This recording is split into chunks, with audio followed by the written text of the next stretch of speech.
मूळ संसार आहे ना तो देवाच्या पायावर वाहून देऊन हा झाला अभंगाचा सरळ भावार्थ. विठ्ठल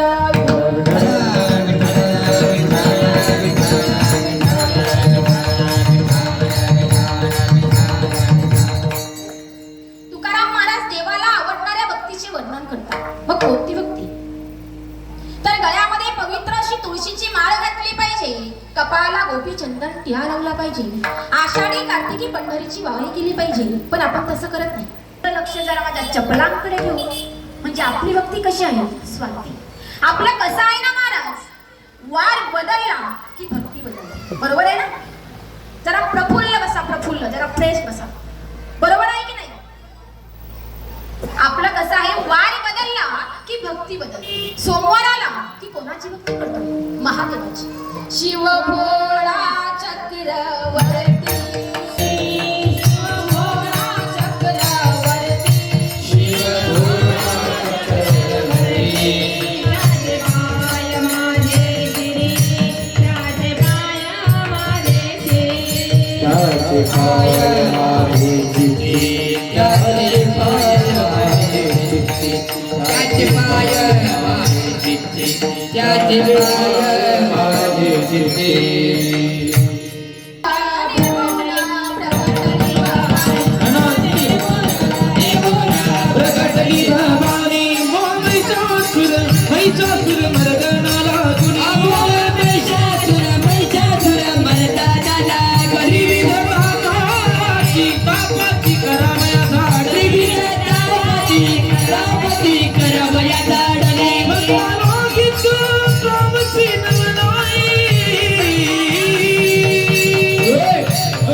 विठ्ठलाची.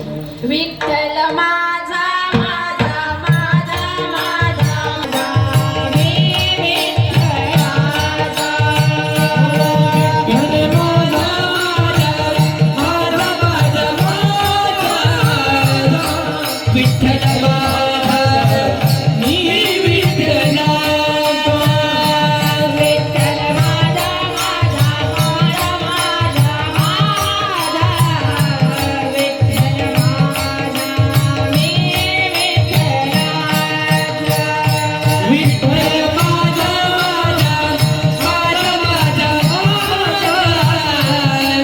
विठ्ठल माझा मी विठ्ठलाचा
शास्त्रपुराणे अनुवाद तुझा गोंधळ मांडला हो.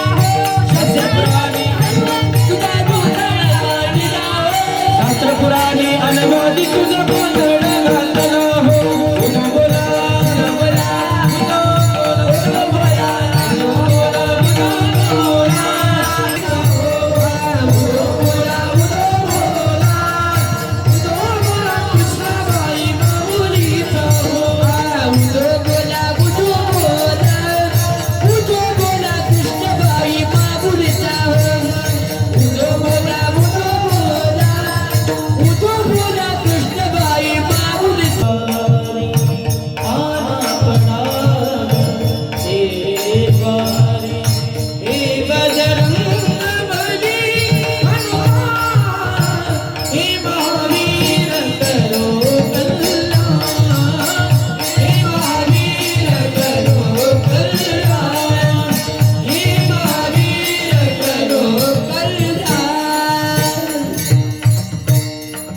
रविवार आला की कोणाची भक्ती करतो?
दुकानदारला सांगितलं, दुकानदार साहेब 4-5 छत्र्या दाखवा.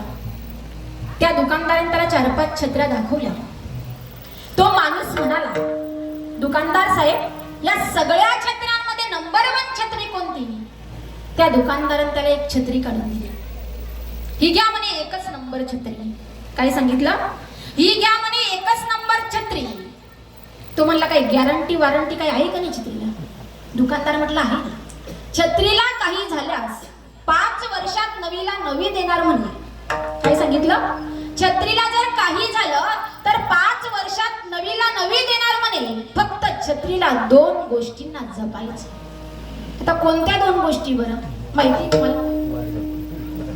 छत्रीला ऊनही लागू द्यायचं नाही आणि छत्रीला पाऊसही लागू द्यायचा नाही. आता मला सांगा, छत्रीला जर ऊनही लागू द्यायचं नाही, छत्रीला जर पाऊसही लागू द्यायचा नाही, मग ती छत्री काय घरी देवघरात ठेवायची वस्तू आहे का? मग जी वस्तू ज्या कामासाठी घेतली तिचा वापर त्याच कामासाठी केला गेला पाहिजे. मग तुम्ही म्हणाल ताई आम्ही संसार करायचा नाही का? करायचा, पण कसा? संसारी असावे असूनी नसावे. संसार माझ्या ज्ञानोबारायांनी केला, पण कुणाचा? अवघाची संसार अवघाची संसार सुख करीला अवघाची संसार सुखाचा करील अवघाची संसार सुखाचा करील आनंद भरील तिनिनो आनंद भरील तिनिनो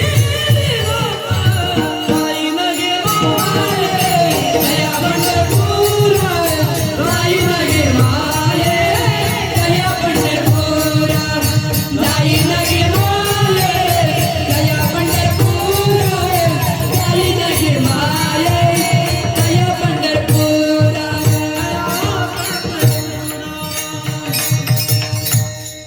अवघे माये तया पंढरपुरा भेटे न माहेरा. संसार माझ्या ज्ञानोबारांनी केला, पण कोणाचा केला? अवघ्या जगाचा संसार केला. आपलं कसं आहे ना, हे माझं ते माझं. आपण संसारात इतके गुंतलो आहे की सांगता येत नाही. हे माझं ते माझं, हे मी केलं ते मी केलं. आपण काहीच करत नाही. आपण काहीच करत नाही. करणारा सांभाळणारा भगवंत आहे. कारण देता देवविता नेता नियमिता, येथे याची सत्ता काय आहे? केलं ते मी केलं, हे माझं ते माझं. सुनबाई म्हणते माझा पाय लागला म्हणून सासऱ्याने नवीन ट्रॅक्टर घेतला. कोण म्हणते? मग झोप आले का? कोणीच बोलत नाही. सुनबाई म्हणते माझा पाय गुण लागला म्हणून सासऱ्याने नवीन ट्रॅक्टर घेतला. आता मला सांगा, हिचा पायगुण जर इतका चांगला होता तर हिच्या बापाला जप्तीची नोटीस आली असती का? आली असती का? मग पायगुण चांगला म्हणायचं का काय? हसत जा जरा, हसत जा. हसल्याने माणूस जरा फ्रेश होतो. थोडं जीवन आहे, थोडंच जगायचं, पण चांगलं जगायचं, आनंदात जगायचं. सुनबाई म्हणते माझा पायगुण लागला म्हणून सासऱ्याने नवीन ट्रॅक्टर घेतला. अगं बाई, तुझा पायगुण इतका चांगला होता तर तुझ्या बापाला जप्तीची नोटीस आली असती का? आजीबाई म्हणते मी गेल्यावर माझ्या पप्याचं कसं होईल? पप्या कोण? माहिती ना सर्वांना पप्या कोण असतो? आजीबाई म्हणते मी गेल्यावर माझ्या पप्याचं कसं होईल? अगं बाई, तुझं जाणं गरजेचं आहे. तूच पप्याचे बिस्किट चोरून खाते. अगं तू कशाला पप्याची काळजी करते? म्हणून महाराज सांगतात की बाबांनो, हे सर्व काही चालतं पण भगवंताच्या सत्तेनं चाले शरीर चाले शरीर गुणाचे असते गुण गुण विद्यारी गुण गुण विद्यारी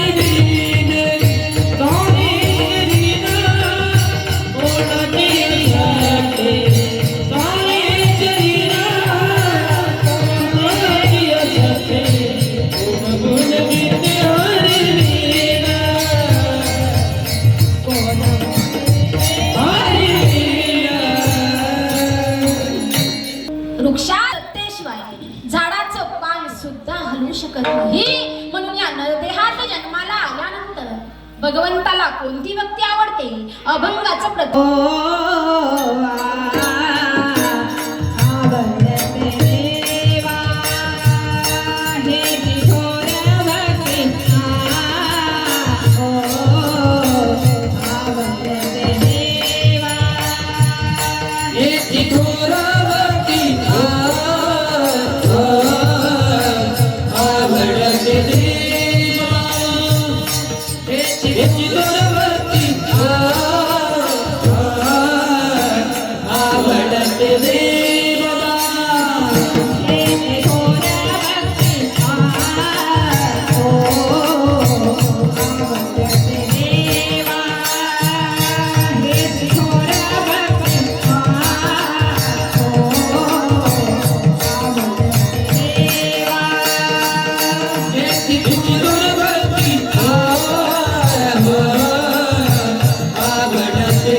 एक दिवस तुकोबारांचा अंग तापानं फनती वार करी वाट पाहतो तोवरी सांगेन निरोपाची बात. कधी एकदा माझे वारकरी येतील आणि कधी मी माझा निरोप त्या वारकऱ्यांना सांगेन. प्रत्येक वारकऱ्यांना तुकोबाराय सांगायचे, बाबांनो पंढरपूरला चाललात ना तर माझा निरोप त्या पांडुरंगाला सांगा. काय निरोप होता की तुकोबाराय यांच्या अंगात ताप भरला आहे म्हणून ते काही वारीला येऊ शकले नाही.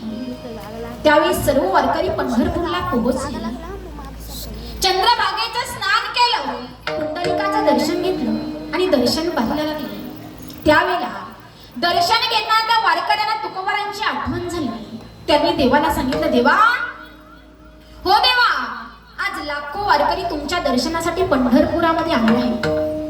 लाखो भाविक तुमच्या दर्शनासाठी पंढरपुरामध्ये वारीला आले आहेत. फक्त तुमचे तुकोबाराय आले नाहीत, कारण तुकोबारायांच्या अंगात ताप भरला आहे. तुकोबारायांच्या अंगात ताप भरला आहे हे शब्द देवाच्या कानावर पडताच भगवंताला विटेवर घाम आला. कारण भक्ताचं दुःख हे भगवंताला कधी त्यावेळी रुक्मिणी मला आत्ताच्या आता देहूला जावं लागेल. रुक्मिणी माता म्हणाल्या, का गं? देवाला सांगितलं तुकोबारायांच्या अंगात ताप भरला आहे म्हणून ते काही वारीला येऊ शकले नाही. मला आत्ताच्या आत्ता पंढरपूरला जावं लागेल. त्यावेळी सर्व वारकरी पंढरपूरला पोहोचले. चंद्रभागेचं स्नान केलं, पुंडलिकाचं दर्शन घेतलं आणि दर्शन बाहेर लागले. त्यांना आठवण झाली की सगळे आले पण तुकोबाराय काही आले नाही. तुकोबाराय आले नाही, त्यांच्या अंगात ताप भरला आहे म्हणून ते काही वारीला येऊ शकले नाही. रुक्मिणी माता म्हणल्या, देवा आज लाखो वारकरी तुमच्या दर्शनासाठी पंढरपुरामध्ये आले आहेत. तुम्ही जर येथे नसला तर या यात्रेला शोभा येणार नाही. म्हणून तुम्ही एक काम करा, उद्याचा काला झाला की लगेच देवला जा. पण पांडुरंगाला काही दमच पटेना, देवाला काही नमच पटेना. देवाने लगेच गरुडावर बसून माझा देव चाला की काय पिवळा पितांबर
येई हो विठ्ठले माझी माऊली. तो गरुड खाली उतरला. तुकोबाराय सारखे त्या गरुडाला विचारू लागले, का रे गरुडा एकटाच आला? माझ्या देवाला का नाही आणलं? तुकोबाराय सारखे त्या गरुडाच्या पाया पडू लागले. गरुडाचे पायी, गरुडाचे पायी, गरुडाचे पायी, गरुडाचे पायी, गरुडाचे पायी, गरुडाचे पायी, गरुडाचे पायी.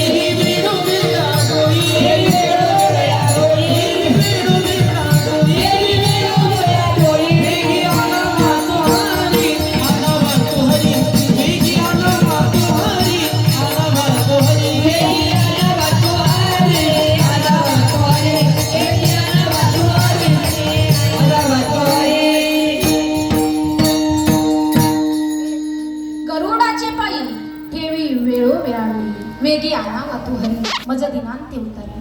तो गरुड तुकोबाराय सारखे त्या गरुडाच्या पाया पडू लागले. तो गरुड म्हटला, ओ तुकोबाराय, जरा माझा ऐकून तरी घ्या ना. का रे गरुडा एकटाच झाला, माझ्या देवाला का नाही आणलं? गरुड म्हटला, ओ तुकोबाराय, माझं ऐकून तर घ्या. देवानेच मला तुम्हाला घेऊन येण्याकरता पाठवलं आहे. कोण म्हटलं? गरुड म्हटलं. तुकोबाराय म्हटले, हे बघ गरुड, तू वाहन फक्त माझ्या देवाचं आहे आणि तुझ्या अंगाला पाय लावणं म्हणजे माझ्या देवाला पाय लावण्यासारखं आहे. बरोबर आहे का नाही? तुझ्या अंगाला पाय लावणं म्हणजे माझ्या देवाला पाय लावण्यासारखं आहे. म्हणून तू एक काम कर, तू परत पंढरपूरला जा आणि देवाला सांग की तुकोबाराय काही आले नाही, त्यांनीच तुम्हाला भेटण्याकरता देहूमध्ये बोलवलंय.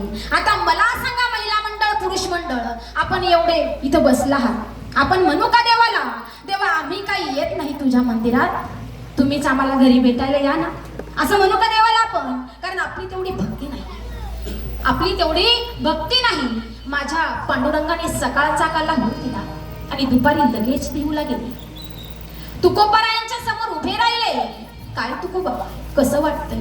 ताप गेला का तुमचा? अहो जरा माझ्या तोंडाकडे तर बघा. नाही देवा, मला तुमच्या तोंडाकडे बघायची लाज वाटते. याचं कारण काय तुकोबा? आज 7-8 वंश परंपरेची वारी मी चुकवली आहे, म्हणून भक्ती करायची ना तर माझ्या तुकोबारायांसारखी करावी. जेवढा संसार आपण मायेनं करतो ना, करावा लागतो. परमार्थ हा आवड म्हणून केला पाहिजे, गरज म्हणून नाही. आवड म्हणून केला तर फळ भेटेल, पण गरज म्हणून जर केला ना तर मार सोडून दुसरं काहीच भेटणार नाही. एक दृष्टांत सांगते. एका माणसाने गाढव आणि कुत्रा पाळलेला होता. काय पाळलं होतं? गाढव आणि कुत्रा. सध्या कुत्र्यांची खूप मजा आहे आता, गाडीत बसून फिरायचं, माहिती ना सर्वांना.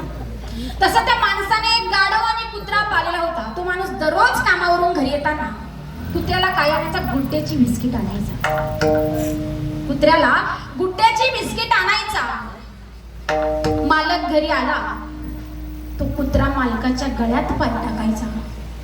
हा प्रकार तो गाढव रोज बघायचा.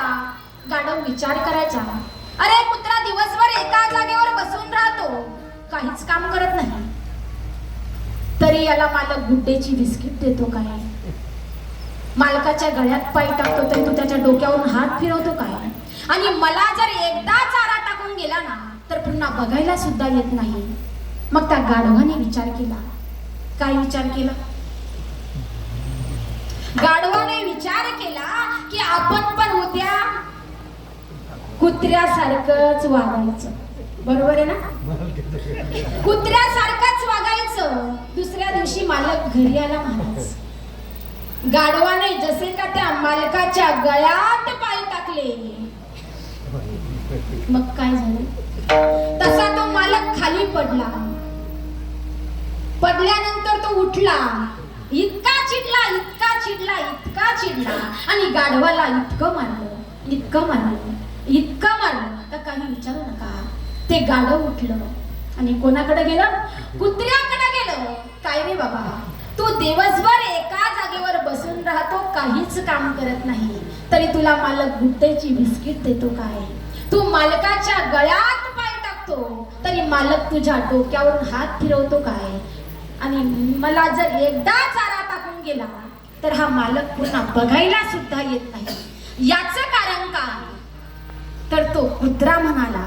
काय म्हणाला असेल बरं कुत्रा? तुमच्या अंदाजे काय म्हणाला? तो कुत्रा म्हणाला, अरे बाबा, मला पाळलंय ना ते आवड म्हणून आणि तुला पाळलंय ना ते गरज म्हणून, म्हणून परमार्थ सुद्धा आवड म्हणून केला पाहिजे, गरज म्हणून नाही. आवड म्हणून केला तर फळ भेटल्याशिवाय राहणार नाही आणि गरज म्हणून जर केला तर मार भेटल्याशिवाय राहणार नाही. आता देव ठेवील तसेच राहायचे. अभंगाचं ठेविले आनंद, ठेविले आनंद तेथे चिरावे, ठेविले आनंद तेथे चिरावे, ठेविले आनंद तेथे चिरावे, ठेविले आनंद तेथे चिरावे, ठेविले आनंद तेथे चिरावे.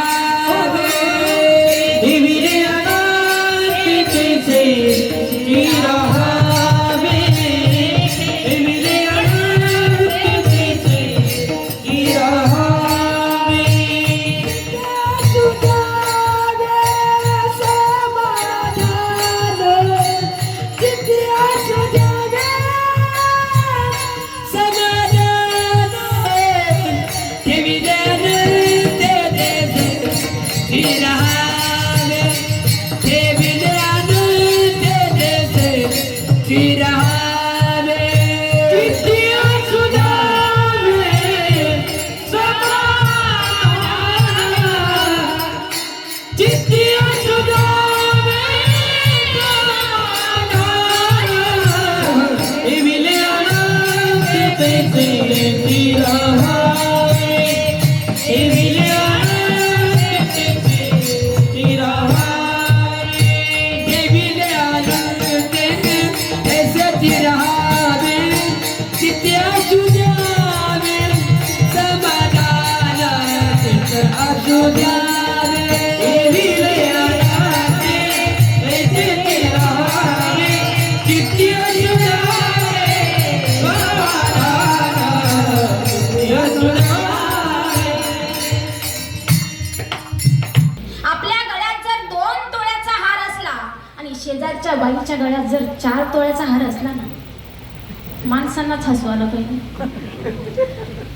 आपल्या गळ्यात 2 तोळ्याचा हार असला आणि शेजारच्या बाईच्या गळ्यात जर 4 तोळ्याचा हार असला ना, तर आपल्याला रात्रभर झोप लागणार.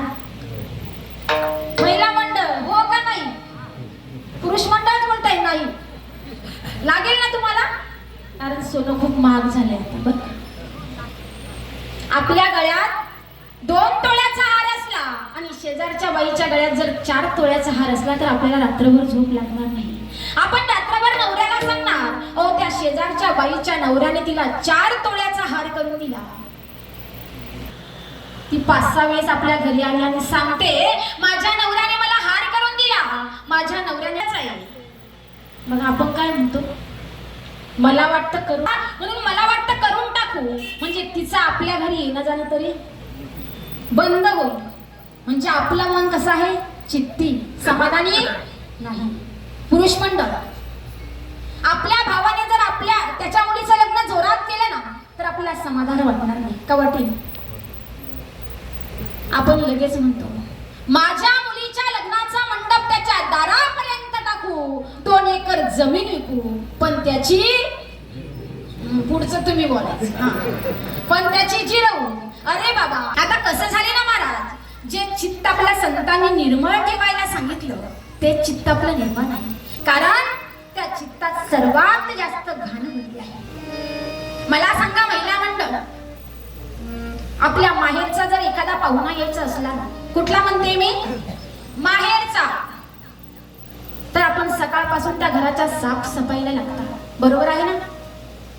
मग जगाचा बाप पांडुरंग परमात्मा ज्या हृदयात येऊन राहतो ना, तुका मनची पाड नाही तेथे, तुका मनची करवे निर्मळ, तुका मनची करवे निर्मळ, तुका मनची करवे निर्मळ, तुका मनची करवे निर्मळ,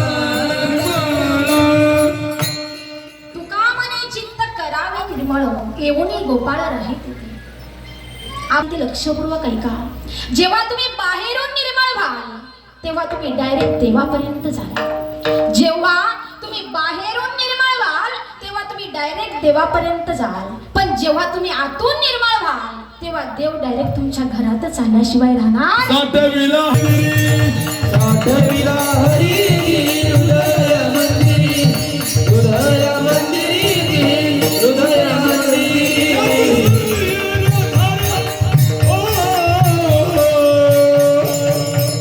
त्याची सरली माहिती सर्वांना? पुतना माहिती ना? पुतना नावाची राक्षसी बाहेरून निर्मळ झाली आणि मारण्याच्या निमित्तानं देवाकडे आली, परिणाम मोक्षाला प्राप्त झाली, आणि शबरी आतून निर्मळ झाली, परिणाम देव तिच्या कुटियात तिला स्वतः दर्शन द्यायला आला. याला पुरावा तुका म्हणे चित्त करावे निर्मळ, येऊन गोपाळ राही. दुःखाची केवाणा वाहिला उद्वेग दुःखाची किमान वाहिला उद्वेग दुःखाची केवळ वाहिला उद्वेग दुःखाची केवळ उद्वेग दुःखाची केवळ वाहिला उद्वेग दुःखाची केवळ भोगणीचे फळ भोगणेत्री फळ संचिताचे देविले अनंते ऐसे चिरावे देविले अनंते ऐसे चिरावे देविले अनंते ऐसे चिरावे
मुखी गाता हर बोल चिंता.